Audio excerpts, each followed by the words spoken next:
एक अंधेरी काली रात में एक आदमी जंगल के रास्ते से घर जा रहा था। तभी अचानक उसे एक पेड़ पर गला कटा हुआ एक आदमी उल्टा लटका हुआ मिला। वह आदमी डर के मारे चिल्लाया, ये क्या रे बाबा। तभी अंधेरे में से एक आवाज आई, खून चाहिए।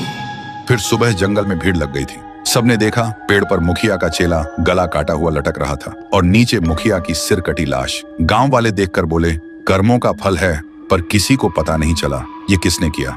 फिर एक दिन गांव के कुछ लोग फुसफुसाकर बात कर रहे थे, शायद मुखिया का खून श्यामलाल की आत्मा ने किया होगा। उधर दूर खड़ा गांव का पुजारी सब सुन रहा था। उसके चेहरे पर अजीब सा डर था, पर वो कुछ बोला नहीं, बस चुपचाप वहां से निकल गया। फिर रात को पुजारी सो रहा था, तभी उसने दीवार पर एक परछाई देखी। वो डर गया, फिर भी उठ गया और बाहर निकलकर इधर उधर उस परछाई को ढूंढने लगा। तभी नीचे से किसी ने उसका पैर पकड़कर जोर से खींच लिया। सुबह पुजारी के घर के बाहर भीड़ लग चुकी थी। उसका शरीर जमीन पर पड़ा था, पर सिर गायब। सब लोग बोलने लगे, ये श्यामलाल की आत्मा का काम है। लेकिन लोगों को पता ही नहीं था, उनके पीछे थोड़ा सा दूर देव खड़ा था और उसके चेहरे पर हल्की सी मुस्कान, क्योंकि कुछ साल पहले गांव वालों ने उसके बाप श्यामलाल को जादू टोना के शक में जिंदा जला दिया था। और उसी दिन से देव ने कसम खाई थी, जिसने मेरे बाप को जलाया एक एक को काट डालूंगा। और उसके बाप को जलाने का फैसला मुखिया, पंडित और हरि का था। हरि गांव का सबसे शरीफ आदमी, पर असली मास्टरमाइंड वही था। सबको उकसाया भी उसने ही,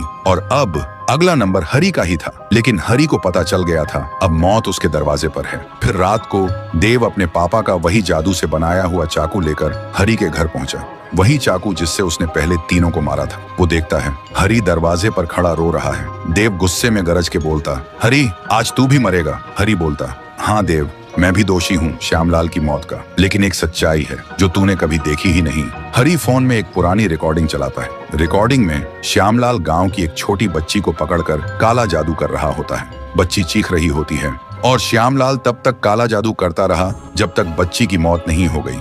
ये देखकर देव का सांस रुक जाता है। हरि धीरे से बोलता, देव, तुम्हारे बाप ने 5 बच्चों की जान ली थी और दिन ब दिन और भी ले रहा था। सुनकर देव की आंखों में आंसू आ जाते हैं। तभी अचानक काला धुआं उठने लगता है और धुएं में श्यामलाल का चेहरा बनता है। वह चीखता है, देव, तू मेरा था, मेरा। और अचानक काला धुआं देव की गर्दन पकड़कर उसे हवा में उठा लेता है, जैसे वो देव का खून पीना चाहता हो। देव चीखता, नहीं पिताजी, नहीं। हरि बोलता है, देव, तू बदला ले रहा है, पर सच तो ये है, तेरा बाप तुझी को बलि बनाना चाहता था।